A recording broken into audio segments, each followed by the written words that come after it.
Hello everyone, my name is Missethan and I'm talking about the giant component and 2-core in sparse random outerplanar graphs. So let me start with a short overview.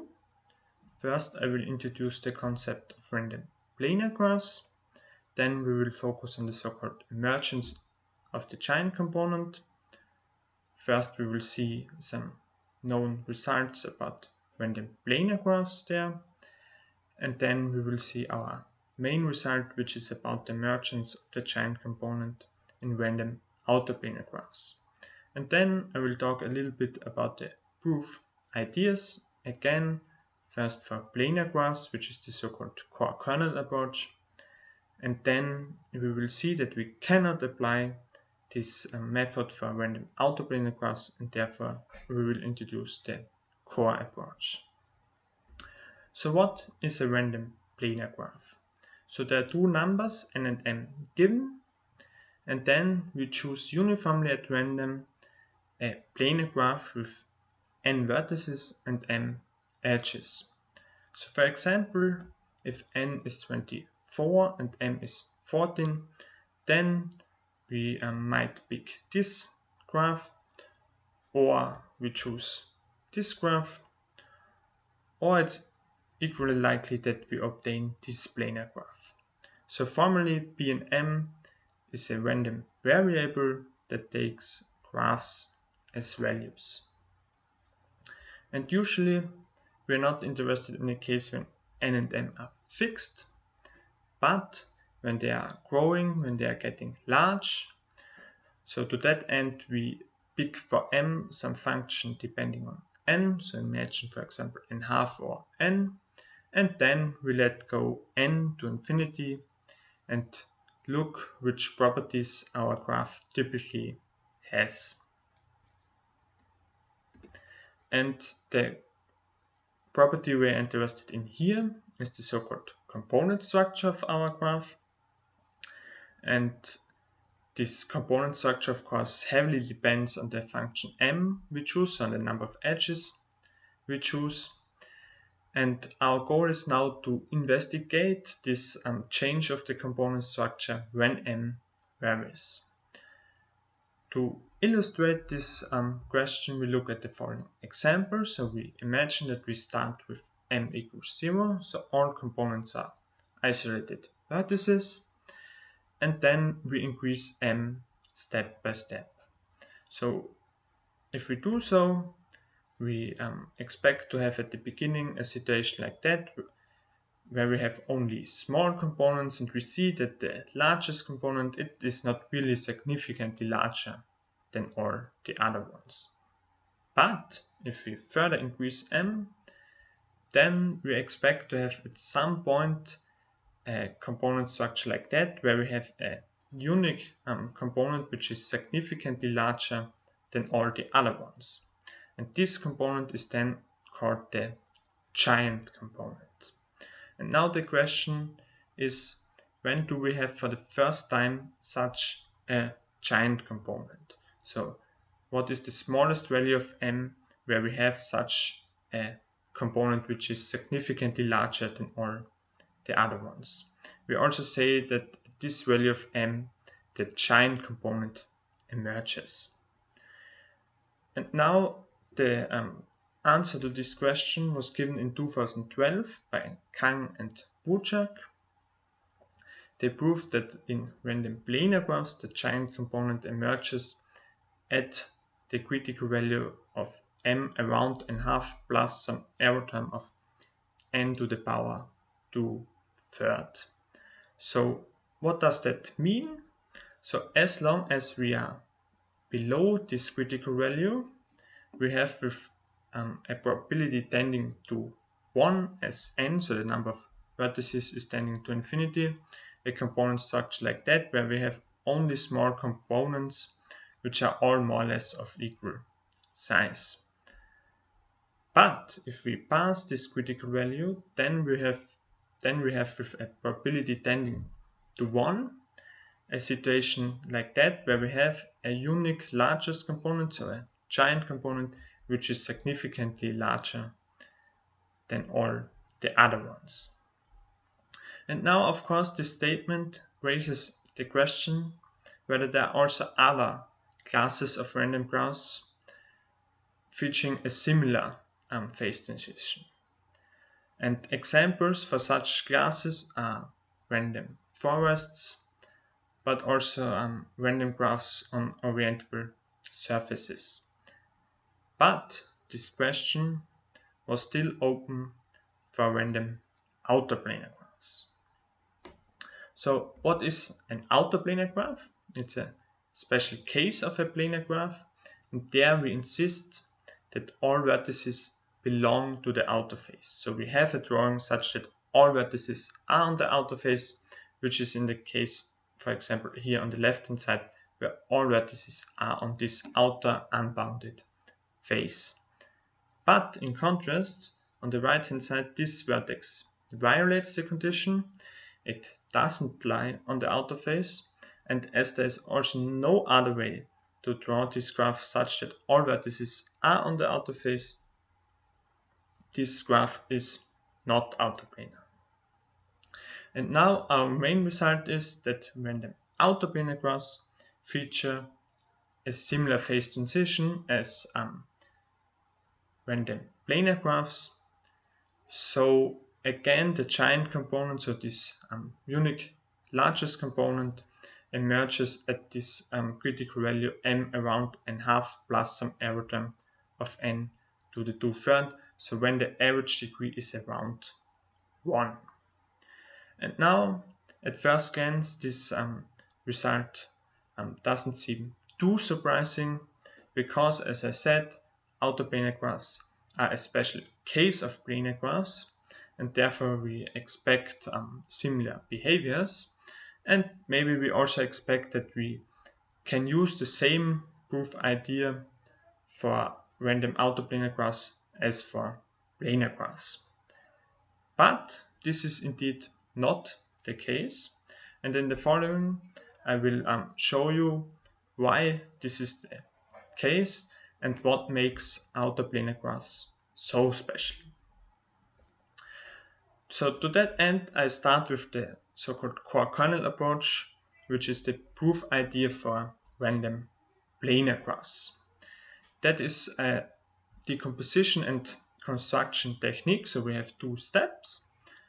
So the first one is a decomposition, and there we want to extract a smaller part of our planar graph, which is in some sense responsible for being planar. So more formally, we start with the so-called complex part, which is the union of all components with at least 2 cycles.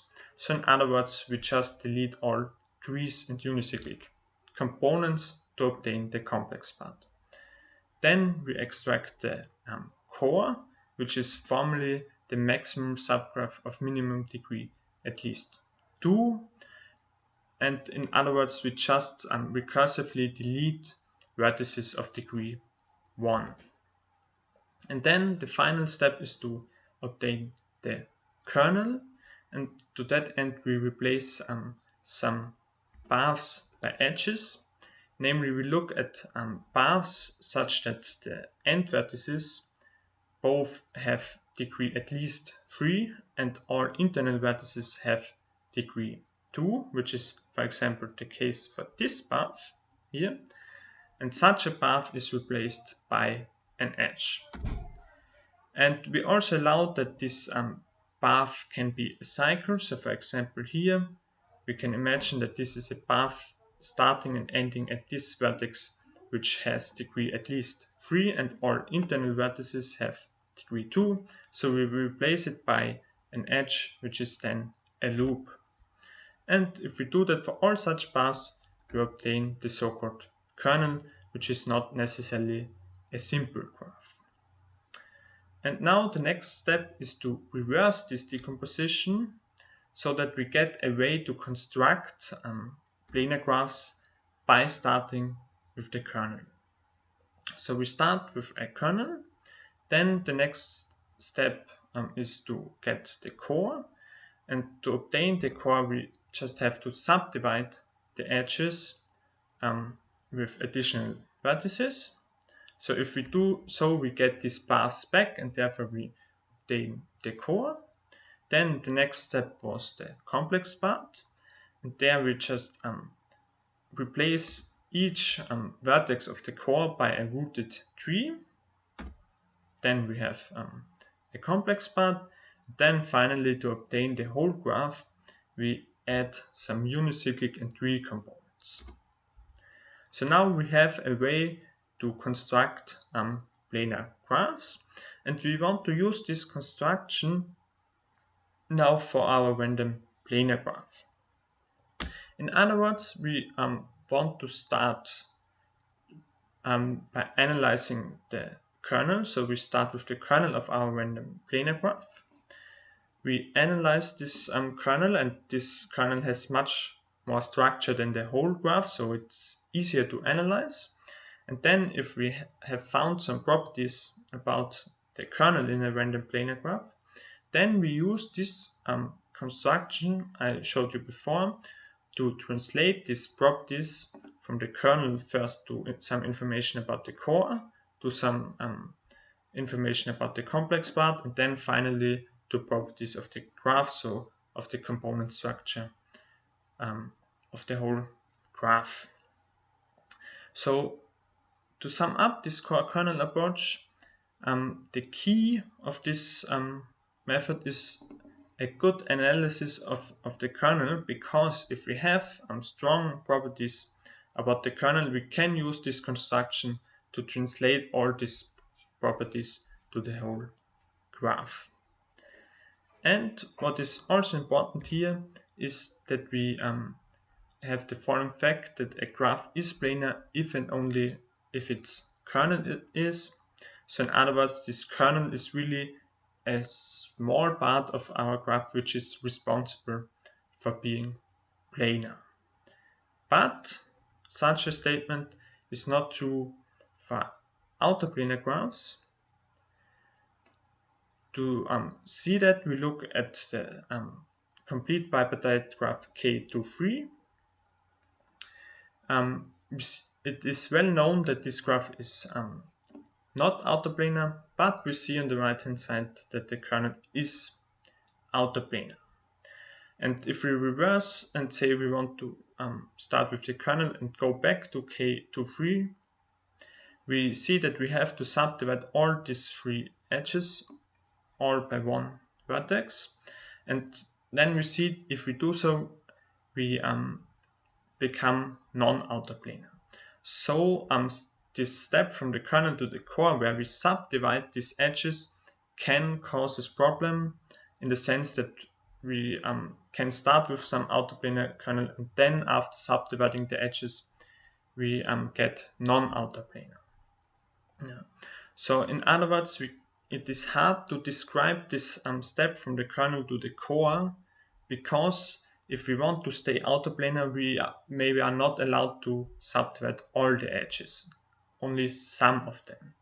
And therefore we cannot use this core kernel approach for outerplanar graphs, because even if we have some nice results about the kernel of our random outerplanar graph, it seems hard to translate these results to results about the core, because we cannot really describe this step from the kernel to the core in a nice way.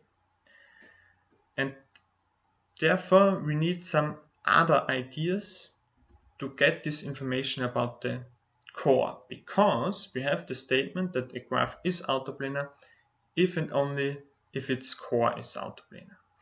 So if we have some information about the core, we can again use this construction technique to get results about the complex part and then about the whole graph.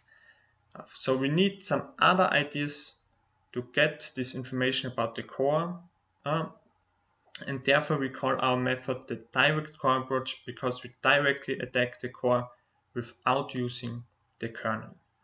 And the main property about the core we are interested in is the number of different cores for a fixed number of vertices and a fixed number of edges, because having this information we can deduce some properties about the whole graph, in particular the component structure. And to determine this number, or at least estimate this number of cores, we have two different ideas. The first one is to use some double counting argument, and we look what happens if we increase the number of vertices and edges both by 1. So we start with a core of n vertices and n edges. We pick some edge which is on the outer face, so an edge which is not like that, and such edges are called chords. So we pick an edge which is not a chord, then we subdivide it by one vertex, and then we end up with an outerplanar chord with one edge and one vertex more. And by analyzing this construction, we can find an estimate for this ratio, and then if we repeatedly apply this estimate for this ratio, we can obtain some estimate for the number of cores. And then for some ranges of n and m, this estimate will not be enough. Therefore, we have another idea to just use a simple lower and an upper bound. As a lower bound, we use so-called cactus graphs. So for cactus graphs, we forbid this chord. So a cactus graph is an outerplanar graph without chords, like on the left hand side. And if we have such chords, the graph is not a cactus anymore. And now if we forbid these chords, we can again use the core kernel approach, because these chords were exactly the thing which causes problems in the core kernel approach for outerplanar graphs. But now we have no such chords. We can use the core kernel approach to obtain some estimate for the number of cores of cactus graphs, which is then of course a lower bound on the number of cores for outerplanar graphs. And as an upper bound, we just use planar graphs. Again, use the core kernel approach to obtain this bound. And then combining these ideas, we can estimate the number of cores, and then we deduce from that some properties about the complex part, and then some properties about the whole graph, which then implies the component structure of our graph. So let me conclude with a short summary. We considered random planar graphs and random outerplanar graphs. We saw that for both classes of random graphs, the so-called giant component, so the unique largest component, which is really significantly larger than all the other ones, this giant component emerges at the critical value when m is around n½ plus some error term of n to the 2/3, so when the average degree is around 1.